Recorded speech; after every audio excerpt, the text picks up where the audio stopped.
The United Nations designated today, the 3rd of December, to mark the International Day of Persons with Disabilities. The theme for this year's anniversary is Amplifying the Leadership of Persons with Disabilities for an Inclusive and Sustainable Future. The theme recognizes the important role that persons with disabilities play in creating a more inclusive and sustainable world for all. It also emphasizes the importance of the participation of persons with disabilities in decision-making processes that affect their lives. Now, for more on the International Day of Persons Living with Persons with Disabilities, Executive Director, Center for Disability and Inclusion, Africa, Yinka Olaitan, joins me now on the news. Good to have you join us. Good afternoon, Ham. How are you doing? I'm very well. Today is, I think it's called the IDPD Day. I want to say a happy IDPD Day to you. But we know that, before now, the attitude, generally of, let's use Nigeria where we live, of some persons or most persons towards people with disability is that of stigmatization. But talk to us about what you have, some of your experiences recently. Have things changed in terms of behavior?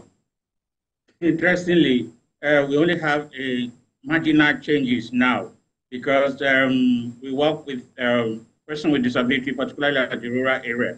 When you look at Lagos or Urban Center, maybe there are changes, but when you look at the total population, we are talking about 35 million Nigeria and 80 million Africa. The statistics is still not smiling. Even the recent United Nations Disability and Development report 2024 actually said that majority of persons with disability are still left behind. And we should not forget that it's only 6 years to SDG goal, which is 2030.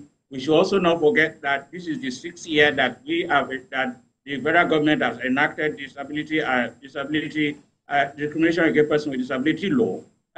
Yes, we will say there's a little progress because now we have almost all the states have their own disability law. But what has changed? Even the United Nations Disability Report 2024 actually affirmed also that what are the significant changes that we have witnessed in the enactment of law and signing of bilateral treaties that will ensure persons with disability have the right value, the right opportunity like person without disability. But we know that we were not where we used to be. But coming to the theme of today's celebration, and I want to go there. Allow me just situate the conversation properly, because I know that this is quite important. Even when I walk into buildings, for me, the first thing I would watch out for is a right of way and access for persons with disability, and you find that most buildings, lack it.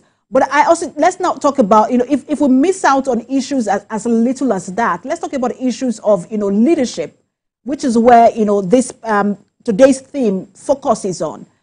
What's your thought on leadership and inclusion for persons with disability in the country? Well, thank you for raising that issue.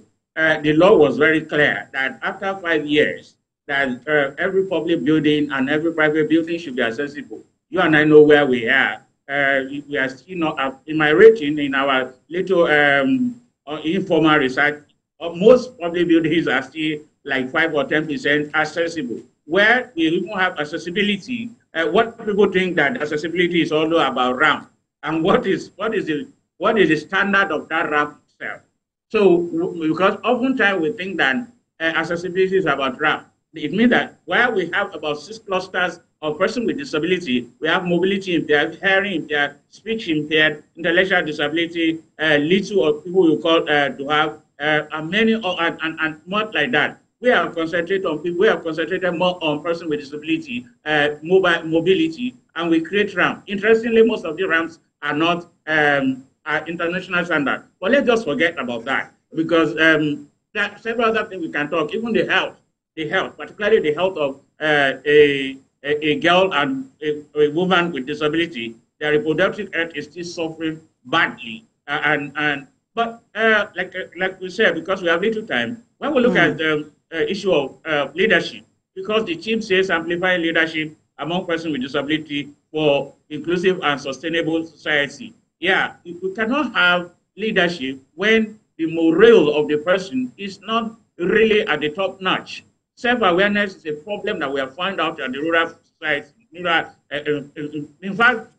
you cannot develop leadership until you have the right self-image. Interestingly, most of the persons with disability are not blessed with immediate family who really encourage them or speak to them and tell them that they can actually excel, except if you are born to a relatively educated parent or somebody who is an average family. They know that every human being has a right and they can also become anything they want to become. But to an average person, don't forget that we're talking about 35 million population. So to an average person, a person with disability, there is still a long way to go. And that's why one of the things we're doing is to empower them and to charge them that they can still become something. But more importantly, if they're going to leave, it will start from home. Their parents, their caregivers must be able to instill in them and tell them they can become something. Because if they cannot enjoy that kind of relationship at home, the society is not smiling. Thank you so much for your time, and thank you for your thought on this. And I join my voice with yours to say, as we fight for the rights of women and girls, we should also fight for the rights of persons with disabilities. Thank you so much for your time. The executive director